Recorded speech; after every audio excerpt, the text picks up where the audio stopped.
Um indígena prefere o suave sussurro do vento sobre o espelho d'água e o próprio cheiro do vento, purificado pela chuva do meio-dia e com o aroma de pinho. O ar é precioso para o homem vermelho, porque todos os seres vivos respiram o mesmo ar: animais, árvores, homens. Não parece que o homem branco se importe com o ar que respira. Como um moribundo, ele é insensível ao mau cheiro. Este é um trecho da carta atribuída ao chefe Seattle, no estado de Washington, em 1855, em resposta à proposta do presidente dos Estados Unidos da América de compra do território ancestral do seu povo. Essas palavras poderosas atravessaram as florestas do tempo e ecoam, ainda atuais, nos corações dos povos originários de todo o mundo. Para esses povos, o território é mais que um pedaço de terra. Ele é abrigo das suas histórias, culturas e moradas das suas e seus ancestrais. O Estado brasileiro assegura a esses povos o direito ao uso da terra e à memória das suas velhas e velhos sábios. A violação desse direito caracteriza-se como racismo ambiental e a destruição de um bem comum, a terra, moradia dos nossos ancestrais, dos nossos familiares e do futuro dos nossos filhos. Pois, como nos lembra as sábias palavras pronunciadas há mais de 150 anos, depois que o último homem vermelho tiver partido e a sua lembrança não passar da sombra de uma nuvem a pairar acima das pradarias, a alma do meu povo continuará a viver nestas florestas e praias, porque nós as amamos como um recém-nascido ama o bater do coração de sua mãe.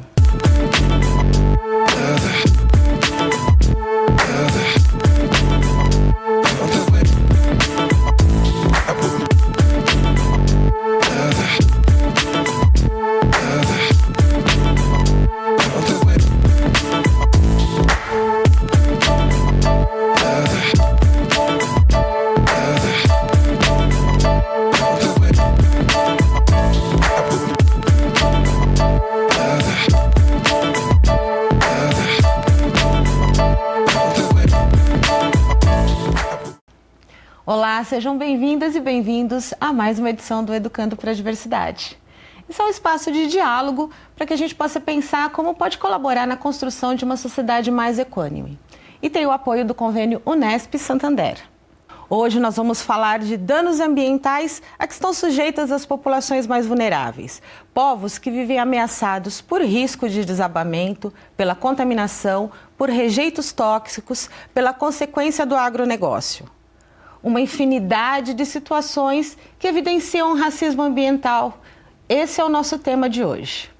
E para nos ajudar nessa conversa, nós recebemos aqui o João Vicente Cofani Nunes, que é biólogo e professor na Unesp de Registro. Também está aqui com a gente o Tiago Oliveira, que é pedagogo indígena e mestre em antropologia social. E compondo o cenário nessa edição está a obra do artista plástico Gastão Debreix, Lama sobre Lama. E antes de iniciar esse diálogo, eu tenho uma dúvida. Será que as pessoas já ouviram falar do tema racismo ambiental? Vamos dar uma olhadinha? Racismo ambiental? Não que eu me recorde. Sinceramente, eu não sei te dizer, velho. Eu não sei, deve ser alguma coisa com os animais, sei lá. Nunca tinha ouvido falar de racismo ambiental antes. Nunca ouvi falar, mas tendo imaginado o nome, seria alguma coisa do racismo ligado ao local onde a pessoa se encontra? Não imagino a que se refere esse termo. Racismo ambiental? Eu nunca ouvi falar esse termo. Eu posso imaginar que ele se refere a racismo de ambiente no sentido de local social, assim, das pessoas.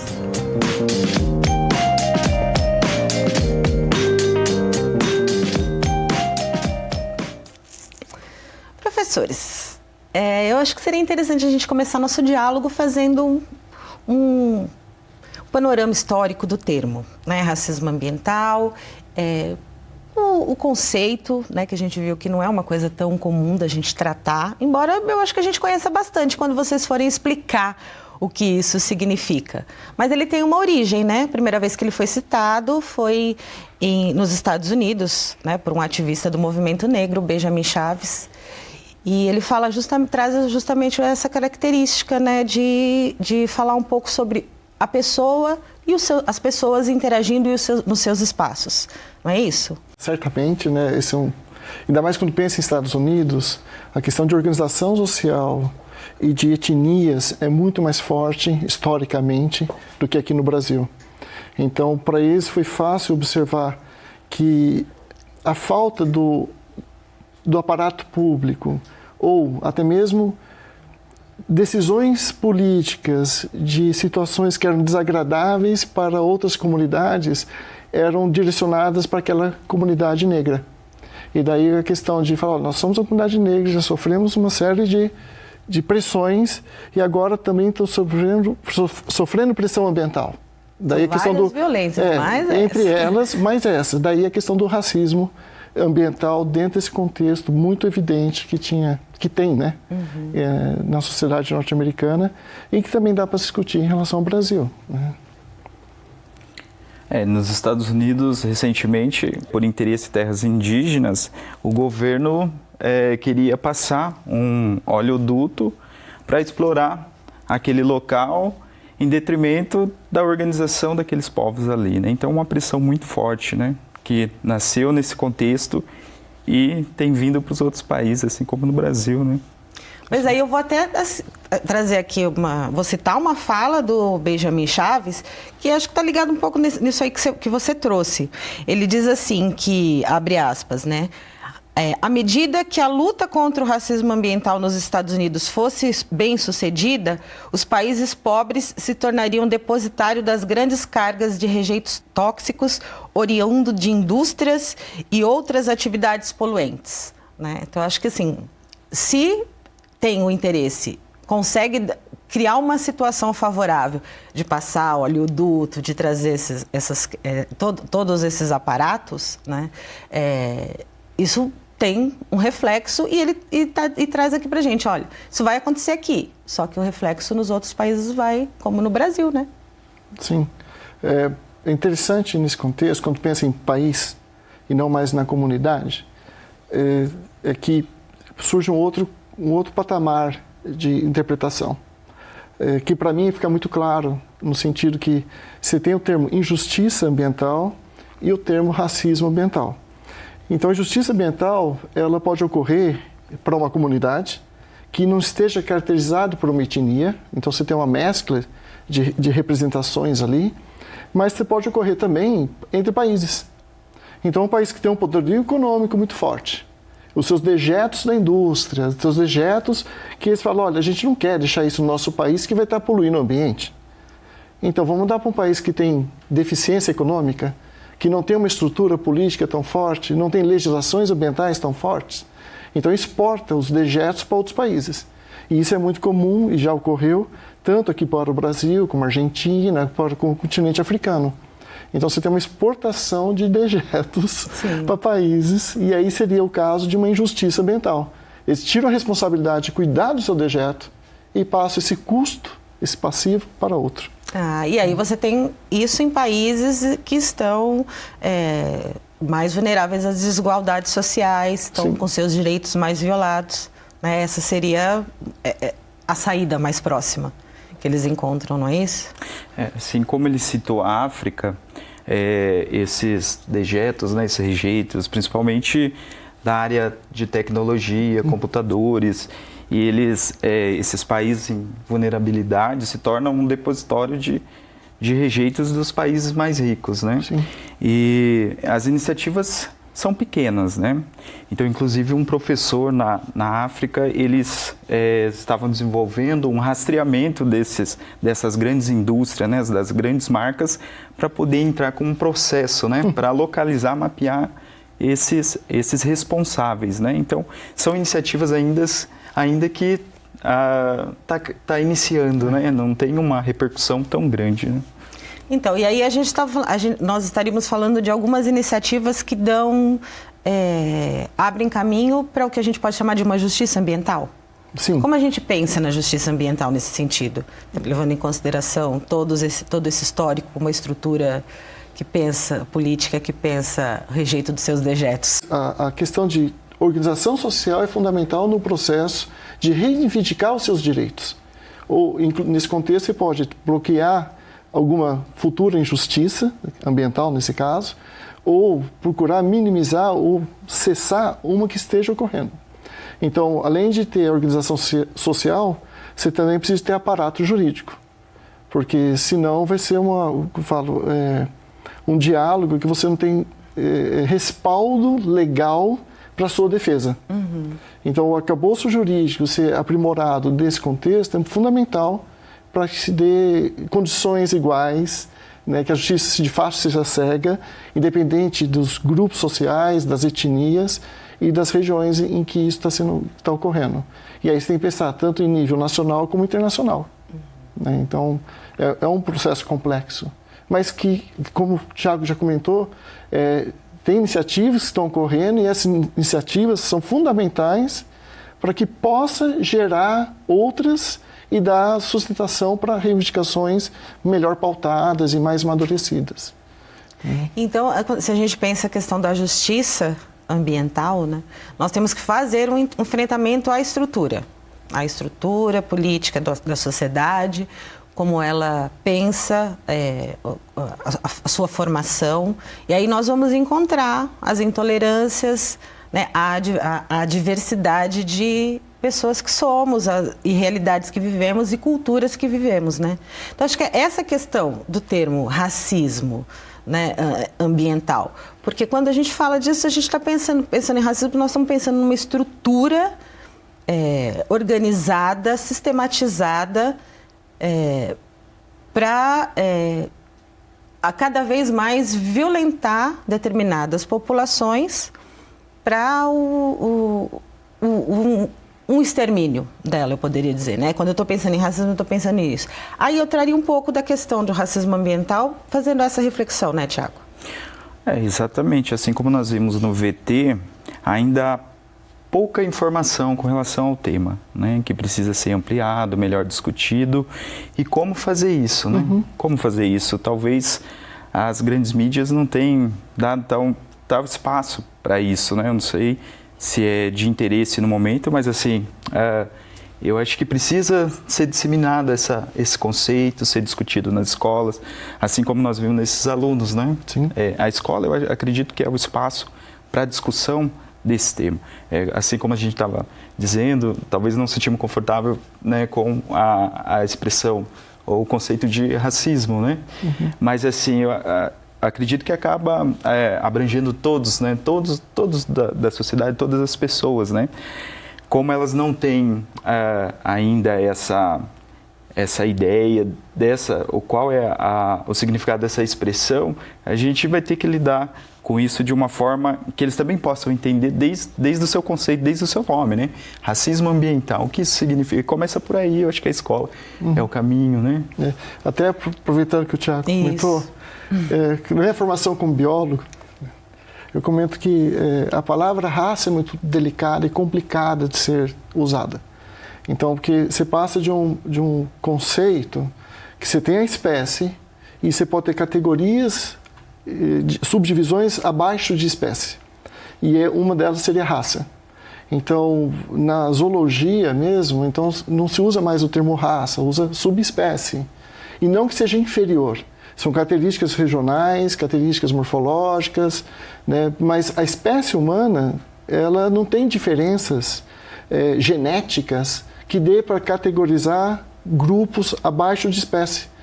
Então, não importa a etnia, a diferença genética é muito pequena. Então, na espécie humana não existe raças. Então, o conceito de raça tem o racismo, o termo racismo, tem um aporte político, histórico, extremamente importante. Né? Mas biologicamente, né, é problemático falar existe a raça negra, a raça tupi, a raça... É isso que a luta antirracista vem tentando então, brigar, né? Provar. Isso é inadequado ser usado. O que nós temos na espécie humana são etnias. que tem características culturais, né, características morfológicas, mas geneticamente somos uma única espécie. Sim, e isso é importante mesmo. E é importante que a gente se construa politicamente para defender, né, uma ideia e compreender que realmente não é do ponto de vista biológico, mas é um discurso político, feito para aniquilar, que é o mesmo que traz, né, as questões de você violentar uma população. E eu quero convidar a gente para assistir um VT que traz um pouco disso também que vocês falaram, que o Thiago pontuou, que é a questão dos meios de comunicação e da educação, né, como um espaço de formação. Então agora nós vamos conhecer uma experiência em jornalismo ambiental que trata de um projeto de extensão da Unesp de Bauru. Roda aí.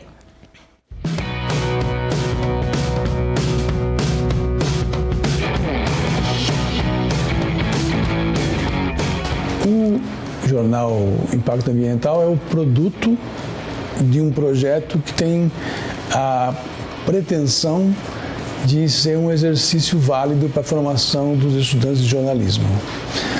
Desde o começo, quem criou foi o professor Pedro Celso Campos. Nós pensamos em como fazer algum exercício que fosse realmente, que tivesse um resultado visível, né?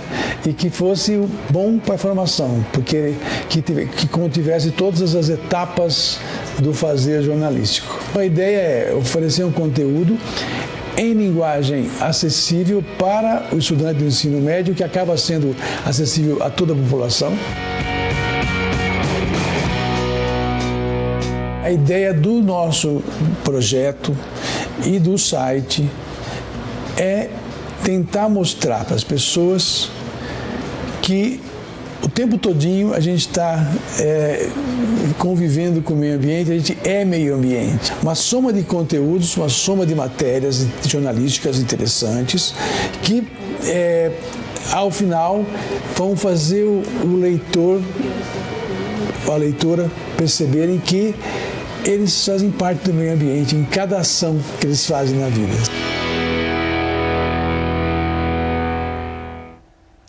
E assim como nós vimos aqui no projeto de jornalismo ambiental, é importante que os projetos de extensão cumpram essa característica, né, de trazer uma aproximação e o diálogo da realidade da comunidade acadêmica com a comunidade externa.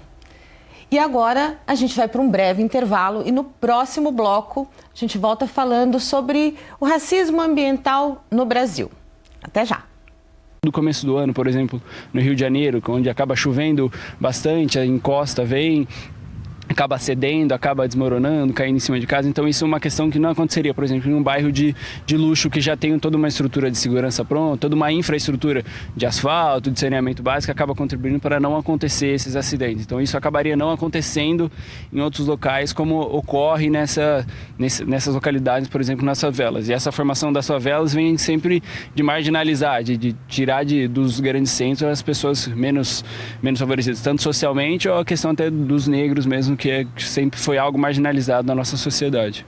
Isso tem a ver também com a estrutura da onde elas moram, no caso de Brumadinho e tal.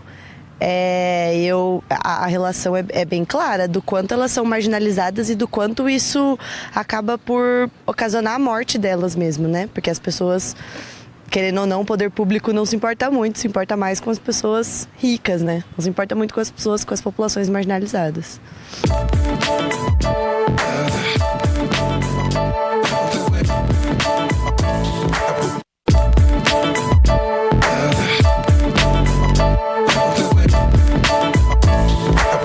O artigo 225 da Constituição Federal, inciso 4º, diz que cabe ao poder público exigir, na forma da lei, para a instalação de obra ou atividade potencialmente causadora de significativa degradação do meio ambiente, estudo prévio de impacto ambiental, a que se dará publicidade.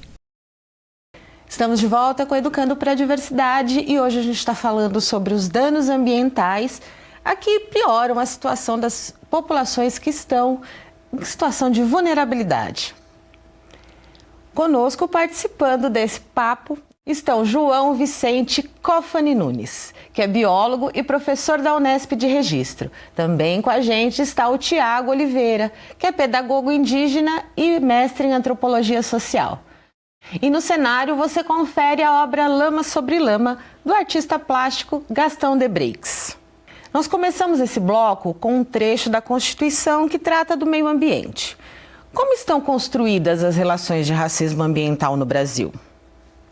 Como estão construídas as relações? A gente vê que existe uma questão, se sofre um pouco mais dessa violência, né, do meio ambiente nas populações que a gente pode dizer que são mais vulneráveis, ou não só as populações em situação de maior vulnerabilidade, mas a gente percebe uma população negra, uma população ribeirinha, uma população indígena, né? Essas são realmente as que mais sofrem? Eu acho que acaba refletindo em todo mundo, não é? Mas o que a gente tem visto é que essas populações que estão à margem é aquelas que acabam recebendo diretamente esse impacto, né? Por exemplo, nas áreas indígenas, né? A gente vem passando por sérios problemas com... recentemente está sendo discutido uma PEC de liberação de agropecuária e mineração em terras indígenas, né? E assim como as outras comunidades de povos tradicionais também, de alguma forma, vem sofrendo, né, essa pressão por parte, né, da conjuntura governamental, de interesses de grandes empresas, e que no final acaba atingindo todo mundo, né? São áreas de preservação que essas comunidades estão lá, de alguma forma, defendendo, cuidando, né? Assim, então acredito que acaba refletindo em todo mundo. E quando se pensa em poderio econômico, e aí no caso vai depender da região e do produto a ser extraído, e as comunidades vão ser diretamente afetadas. Então, se pensa em mineração, tanto aqui no estado de São Paulo, no Vale do Ribeira, né, exatamente como o Thiago falou, tem terras indígenas, tem unidades de conservação, e você vai flexibilizar a forma de uso desse recurso.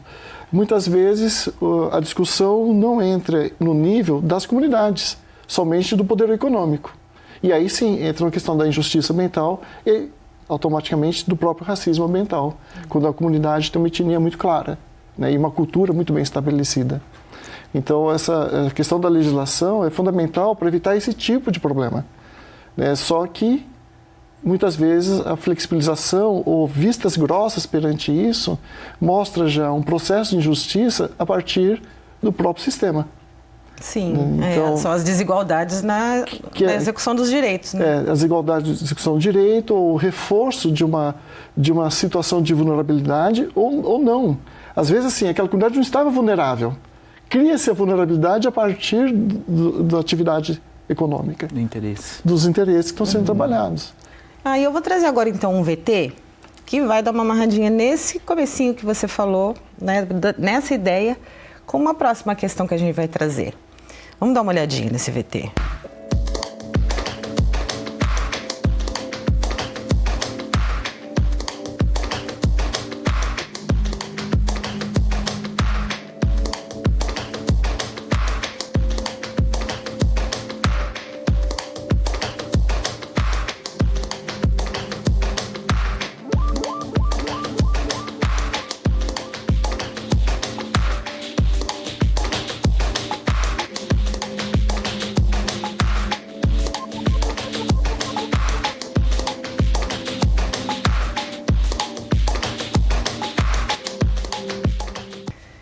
Em 5 de novembro de 2018, a barragem da Samarco, em Mariana, Minas Gerais, se rompeu.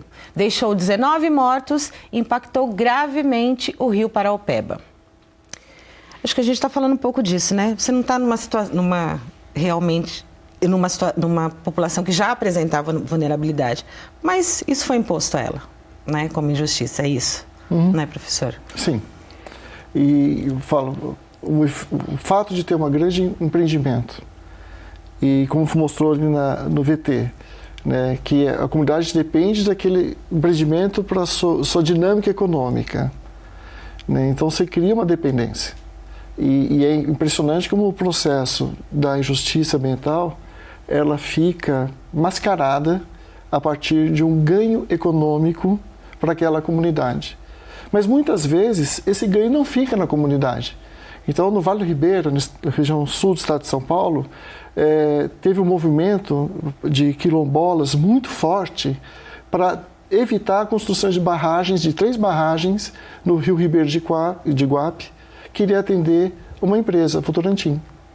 E depois de uma mobilização social muito grande, além de aspectos técnicos, foi impedida essas construções. E a barragem só iria produzir um emprego em grande escala durante a construção, mas a energia não ficaria para a comunidade, iria para 250 quilômetros de distância. Então, às vezes, até a questão econômica, ela pode não estar sendo distribuída de forma igualitária ou adequada na área, no território. Ela pode estar sendo levada para outra região. Mas, momentaneamente, ou por um tempo, aquele valor econômico é um aporte que não se existia. Então, a comunidade, dentro da sua vulnerabilidade econômica, acha que isso pode ser um benefício.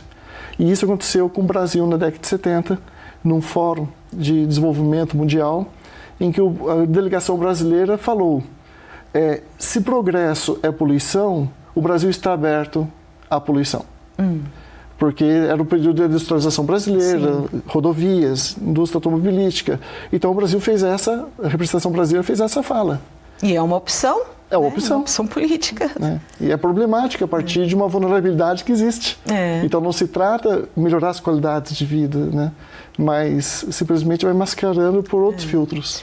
E dentre as opções, né, que a gente precisa estar alerta, tem um outro agravante, né, Tiago, que é a flexibilização das leis ambientais para que espaços como esse se organizem, né? Que geram um risco, né, ambiental. O movimento indígena a nível nacional vem batendo muito forte, né, em cima, fazendo frente, né, a flexibilização dessas leis, né, como eu disse, tem a PEC 187, que ela já passou na CCJ, e o movimento indígena, com o apoio do movimento não indígena também, né, tem se juntado para fazer frente, né, a essa depredação do meio ambiente, né. Hoje o Brasil conta com 13% do seu território são terras indígenas, são terras que estão produzindo água, que está produzindo ar, que está produzindo um bem-estar para a sociedade e para todo mundo, né? Então, os movimentos eles estão se unindo, né? Mas ainda não ganhou a força que precisa, né? Eu acho que precisa despertar da sociedade como um todo, né? E eu acredito que os meios de ensino, os espaços de ensino é o caminho para isso, né? E nós estamos aí para tentar fazer frente e tentar lutar contra esses impactos que estão por vir, né, no nosso país. E são várias, importantes todas as formas, né, de manifestar a sua indignação, né? E a arte é um espaço desse, né? E então eu quero convidar a gente aqui para conhecer o criador das obras do nosso cenário hoje, em especial Lama sobre Lama, Gastão Debreix. Prazer, Gastão. Oi, Patrícia. Obrigado pelo convite. Seja bem-vindo. Por favor, fique à vontade. Tchau. Gastão, por favor, conta um pouco pra gente, né? Eu acho que tem um pouco da sua indignação, tem um pouco do seu... Mas tem o seu olhar, né, para a realidade. Conta pra gente um pouco da Lama sobre Lama.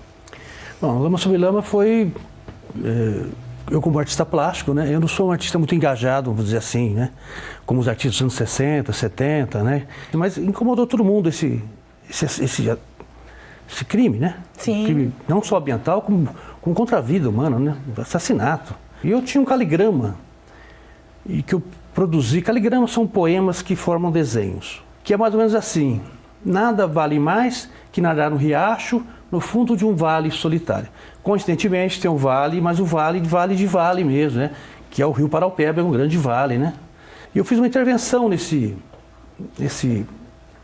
caligrama, nesse poema de 88, e coloquei cobrindo metade do vale assim com um barro. Então ficou uma leitura soterrada, uma leitura muito aparente e uma leitura soterrada. E quando eu virei, eu vi que formava uma letra A, né?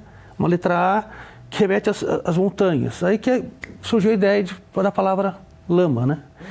Então eu fiz uma tipologia inspirada no Viva Voz Augusto de Campos, que é o único concretista vivo, né, até hoje.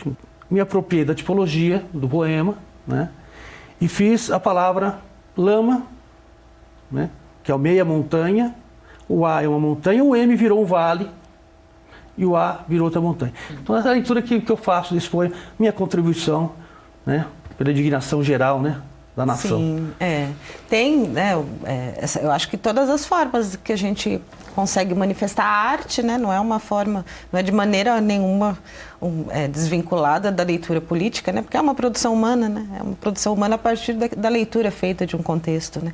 E assim como essa obra do Gastão, nós temos também mais 2 obras dele aqui no nosso cenário, né, hoje contribuindo com a gente para essa reflexão. Gastão, então assim, eu acho que fantástico você se disponibilizar aqui a trazer não só sua obra, mas também de compartilhar com a gente esse olhar, o que foi que te inspirou. Quero te parabenizar, agradecer muito a sua participação aqui com a gente hoje. A oportunidade de mostrar o trabalho. E agora nós vamos para um breve intervalo e na volta nós vamos conhecer uma comunidade indígena que luta com os enfrentamentos de não ter as suas terras demarcadas. É já que o Educando está de volta. Eu acho que os crimes ambientais que são cometidos, como que aconteceram recentemente, eles são vistos como devido a um descaso do governo, uma marginalização da população mesmo, porque tem uma raiz histórica, eu acho, que do governo não se importar com as populações mais carentes e necessitadas. Despejar as pessoas de um lugar humilde, também acho um descaso total. Eu acho que eles escolhem a área mais humilde porque não tem pessoas que falam, não tem voz. A gente não tem voz, tipo, a gente vai lá e fala é a mesma coisa que nada. Essa questão dos desabamentos como... É uma questão natural das chuvas, então, tipo, as coisas desabam, mas ela não deveria ser naturalizada porque esses problemas eles podem ser evitados.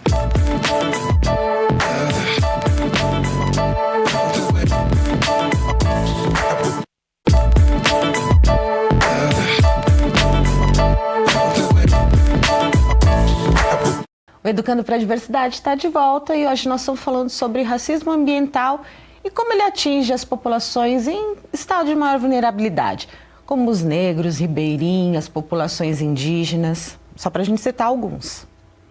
E para nos acompanhar nessa reflexão, estão com a gente o João Vicente Cofani Nunes. Ele é biólogo e professor da Unesp de Registro. Também está aqui com a gente o Tiago Oliveira, que ele é pedagogo indígena e mestre em antropologia social.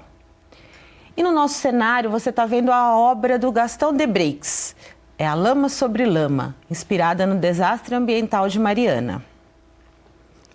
Eu quero, para a gente entrar nesse bloco, trazer um pouco aquela ideia de... Você falou um pouco lá atrás sobre a questão de construção dos oleodutos e tal. Então, a gente recuperar um pouco da ideia de como é que é isso dentro de uma comunidade tradicional, as diversas intervenções, construções de hidrelétricas, a especulação de um mercado imobiliário, quanto isso afeta, né, a construção da identidade disso, de fato, como é que vocês traduzem a violência contra essa ideia de comunidade tradicional? Para uma comunidade indígena que tem uma área onde ela preserva os recursos naturais, quanto a água, as matas, o solo, e isso gera as especulações, né, os interesses por essas áreas onde tem esses recursos naturais, essas riquezas, né? E acaba que sendo a linha de frente, né, onde isso vai estar sendo afetado diretamente. Então as comunidades indígenas e as comunidades tradicionais acabam sendo atingidas, né, por esses interesses. Da minha comunidade, na área indígena onde eu moro, assim, nós estamos sofrendo pressões, impactos pela monocultura do eucalipto, da laranja, cana-de-açúcar, e também da pecuária, né? Há muito tempo. Então, áreas onde o indígena ele busca os recursos para sua subsistência, como a caça, a pesca, materiais para artesanatos, já não existem mais por conta dessas plantações, né, do agronegócio, né? Então, tem afetado diretamente. E no Brasil, né, como na Amazônia, né, que ainda é uma parte do Brasil, né, que recentemente a gente está vendo o que está acontecendo, né? E muito observada pelo mundo, né? Então, assim, ainda não sabemos o que fazer com isso, a nação brasileira, né? Tem desconhecimento até da sua área geográfica, né? Então, como a gente está lidando com isso? Então, os indígenas, assim, por ser uma população pequena, mas está fazendo frente, né? E tentando unir esforços, né? Para que a gente possa, de alguma forma, estar adiando um pouco, né? Esse plano, esse projeto de progresso e desenvolvimento. Né? Está politicamente cumprindo o seu papel, né? Eu acho, e assim, a gente, de alguma forma, vem assim, lutando na medida do possível, não tem sido fácil, né? E a gente está sentindo isso diretamente, né? A cada momento é uma pressão, né? Vindo de cima para baixo, né? Então, mas nós estamos firmes, resistindo, né? E assim, vamos lutar. E pensando, querendo conhecer um pouquinho mais de como é essa luta, a nossa equipe visitou uma comunidade indígena em Iguape, que está sendo ameaçada pela presença de loteamentos clandestinos, bem nessa realidade que o Thiago falou. Vamos dar uma olhadinha?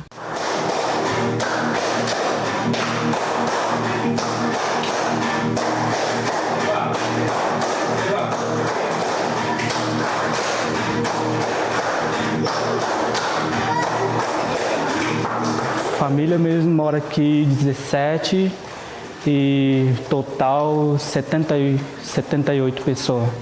Nossa área não está demarcado ainda, né?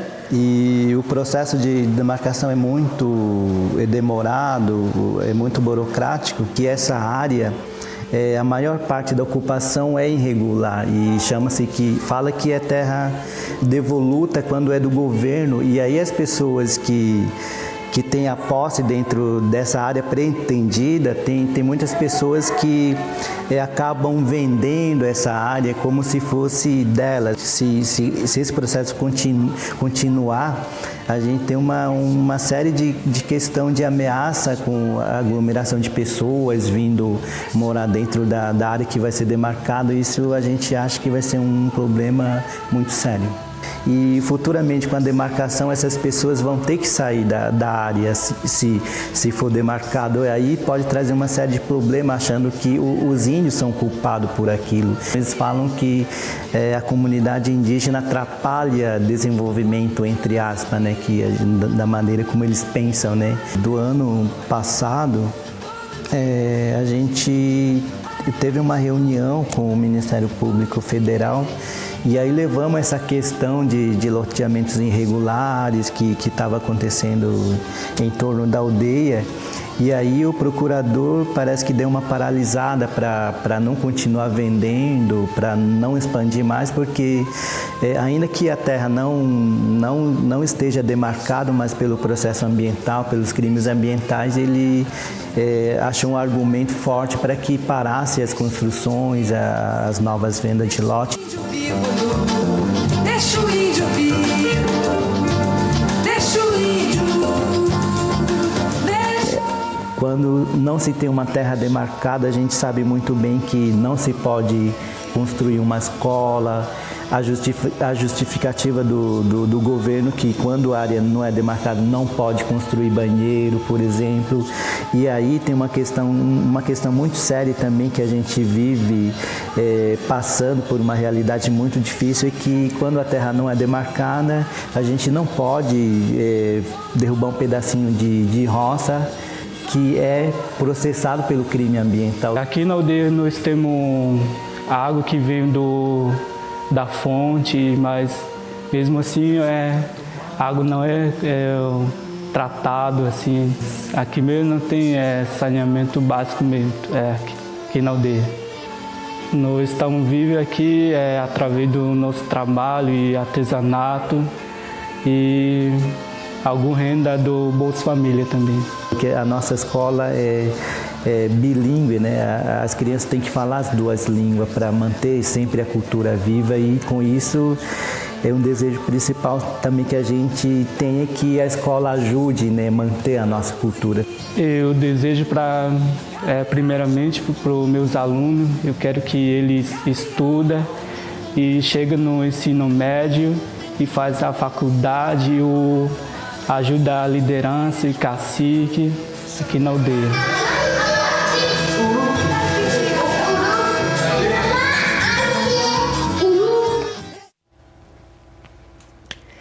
Tiago falou que existe, né, o movimento, existe a reflexão das comunidades, existe um movimento, né, para se pensar sobre o seu lugar, o seu local, os seus direitos, e a gente sabe que tem. Mas existe um preconceito, né, que pensa, que olha para essa população. Eu acho que a mesma sensibilidade que tem a causa, há também uma falácia de que essa população é pouco reivindicativa, né? E como é que isso afeta a construção dos sujeitos de interação social, sabe? Como é que, até que ponto esse fato do olhar preconceituoso para uma não representatividade, para uma não serem sujeitos de seus direitos, até que ponto atrapalha a luta? Bom, Isso é certo que eu falei também, né? Assim, nós temos o reivindicado, mas nós sabemos da legislação que garante os direitos, né? Mas na prática é um processo demorado, né? Nós reivindicamos, nós colocamos as leis que respaldam os nossos direitos, mas na prática não se cumpre. E o preconceito, ele está não relacionado só à pessoa do sujeito, do indígena, mas também a forma que ele se organiza socialmente, a forma que ele produz naquela terra. E pelo fato de ser uma organização diferente de produzir na terra, às vezes aquela terra ela é dada como terra ociosa, terra que não está sendo utilizada. Então, do ponto de vista do capitalismo, são terras ociosas e de muita gente ainda. E aí gera o preconceito, que o indígena não trabalha, que o indígena é vagabundo. Mas são terras de uma forma de cultivar diferente, né? Uma forma de organização social diferente, uma cultura diferente. Como foi colocado também no VT, o professor indígena ele trabalha com duas realidades muito distintas. Ele tem que dar um curso bilíngue na língua da sua etnia e no português. Ele tem que trabalhar o programa da escola não indígena e também trabalhar aspectos culturais indígenas. E isso tudo ao mesmo tempo. E a maior parte dos professores indígenas, vou falar pela vivência que eu tenho do Vale do Ribeira, eles não têm nível superior. Então, pessoas que saíram do ensino médio e começaram a dar aula. E aí eu tive a oportunidade, na editoria de ensino de Berecatu, de participar de uma discussão e um trabalho de 2 anos, junto com as lideranças indígenas, para construir uma proposta de formação de professor indígena. E fizemos um módulo que foi muito rico, foi muito feliz. E quando pensa essas questões, como fortalecer, né, o próprio movimento, se você não fortalece o seu conhecimento, a sua identidade. E a identidade indígena, assim como de muitas comunidades tradicionais, está ligada ao território, à interação com esse ambiente, a interação com o meio ambiente. A gente ainda não tem muito bem exercitada a questão da inclusão, né? Então, você fala 2 línguas, o professor tem que dar 2 línguas. Então, assim, é a população que tem que se incluir nessa sociedade, não é a sociedade que está aberta, né, para dialogar e para a inclusão. E aí a gente tem o problema de olhar para ela como pouco reivindicativa, mas também ninguém olha quando a gente diz assim, olha, mas a legislação não é cumprida, né? As legislações não são cumpridas. Quando acontece um crime ambiental, onde a gente tem né, uma população violada. Como, por exemplo, Mariana, 3 anos já do crime. Então, a gente não tem nenhuma punição em relação a isso. Então, são questões complicadas dentro da sociedade, assim, né? Como eu disse, da nossa principal lei do país, que é a Constituição Federal. A partir de 1988, todas as terras indígenas no Brasil eram para ser demarcadas, né? Olha só quanto tempo já se passou, né? Então, na prática, a legislação não está funcionando, né? Eu acho que não é a questão de ser, talvez, pouco reivindicativa, né? É a questão de fazer essas leis, né, serem cumpridas. E pegando um gancho do que o professor João estava dizendo com relação à escola, a escola indígena ela tem sido fundamental para a preparação, né, dessa geração que vai vir com mais informação do que as outras gerações dos nossos antepassados, que tinha a forma tradicional de reivindicar, né, de dialogar. Então, a escola está fazendo esse papel fundamental de preparar esse cidadão indígena, esse sujeito indígena, com esse perfil de conhecer o mundo dele e também o mundo lá fora, né? Que ele seja protagonista nesse mundo, né? Que tem há muito tempo oprimido, né? E seja capaz de lidar com os preconceitos e ser protagonista, né? E sujeito de direitos, né? E que ajude a melhorar também o olhar do mundo, né? Porque eu acho que se a gente não existir na nossa diversidade, a gente deixa, né, um espaço para a diversidade deixar de existir. Sim. Patrícia, se permite, né? Que aí volta a ser aquela questão da injustiça etnoambiental, o racismo ambiental e a injustiça ambiental de forma mais ampla, né? Quando a gente trabalha no Brasil a questão desse racismo ambiental, ele está muito vinculado realmente a questões étnicas, em especial às comunidades tradicionais. Então, como você citou, né, a questão indígena, quilombola, caiçara, ribeirinha, você tem uma gama de comunidades que tem uma interação com o ambiente que vive. E é importante frisar que uma comunidade, para ser considerada tradicional, ela tem que ter pelo menos 20 gerações naquela região, uma interação com aquele tipo de ambiente. Então, desenvolve uma tecnologia de interação, de manejo desse ambiente. Então, quando você desapropria essa comunidade daquele território, você está tirando parte da alma, que é diferente do setor da injustiça ambiental em área urbana, em que normalmente aquela comunidade que não tem necessariamente a representação de uma etnia, mas também não tem esse nível de interação com aquele espaço, né, de desenvolver uma cultura própria, mas que também sofre pelo desrespeito, pela ausência do poder público. Então, muitas dessas injustiças estão relacionadas até a isso, ausência ou omissão do poder público. E às vezes até por falta de planejamento adequado. Então, na região do Vale Ribeira, é uma região que é o maior contínuo de Mata Atlântica do país. Entra exatamente isso que o Tiago está falando. Você tem serviços ambientais que essas áreas promovem de produção de água, produção de qualidade atmosférica, reciclagem de nutrientes, polinização e por aí vai.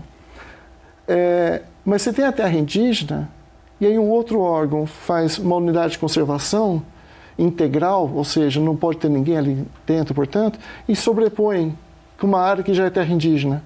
A partir do momento que ocorre essa sobreposição de duas intenções boas, cria-se um conflito.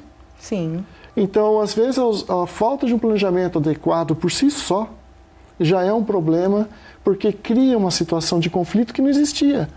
Então, o aprimoramento, inclusive, de legislação que tem ocorrido, então, Vale Ribeiro, você tem várias unidades de conservação que eram integrais, e agora você tem a questão de mosaicos, para criar dentro dessa unidade, por exemplo, reserva de extrativismo, reserva de desenvolvimento sustentável. Então, você tem uma comunidade tradicional ali e você cria uma reserva de desenvolvimento sustentável. Então, essa comunidade continua fica no território, respeitando suas relações ambientais e sociais. Ou uma reserva extrativista, porque eles fazem extração do recurso daquele local.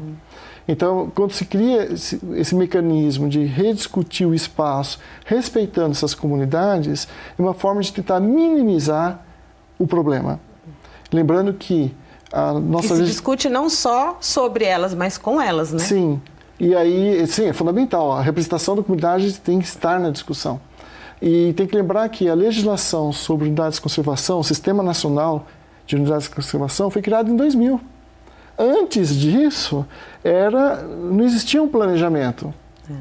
E aí a gente tem esse olhar, né? É preciso a participação de todas as populações para pensarem sobre o seu local, é preciso da responsabilidade do poder público do Estado, né? É preciso da parceria, se você tem uma intervenção privada. Então, a gente volta lá no começo. Se a gente precisa de um desenvolvimento econômico, ele precisa também ser observado por esses aspectos, né? Para que a gente não sofra mais violências e que a gente não perca o que existe de importante para as comunidades tradicionais e que a gente não coloque em mais condição de vulnerabilidade, né?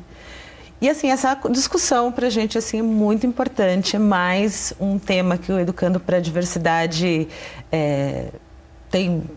não pretende esgotar, mas a nossa ideia é aqui suscitar o debate para que a gente possa trazer e conhecer um pouco mais sobre esses aspectos tão importantes da diversidade. E a gente está no final, mas eu quero agradecer, professora, a sua presença, sua vinda da Unesp, tão longe de Registro. Muito obrigada. Uma honra. Obrigada, Tiago. Eu que agradeço pelo convite, em nome de toda a comunidade, né, poder participar e trazer um pouco, né, da discussão desse tema e tentar ampliar, disseminar, né, eu acho que nos meios acadêmicos e nas escolas, né. Sim. É isso. E muito importante para a gente estar em contato com essa movimentação, né? Porque o Educando para a Diversidade tem o objetivo de contribuir para uma sociedade mais empática. E através desses diálogos que tem o foco na diversidade e na inclusão. No nosso canal no YouTube, você se inscreve e fica por dentro de todo o nosso conteúdo e consegue assistir os episódios já exibidos. A gente se encontra no próximo episódio. Eu espero você. Até lá!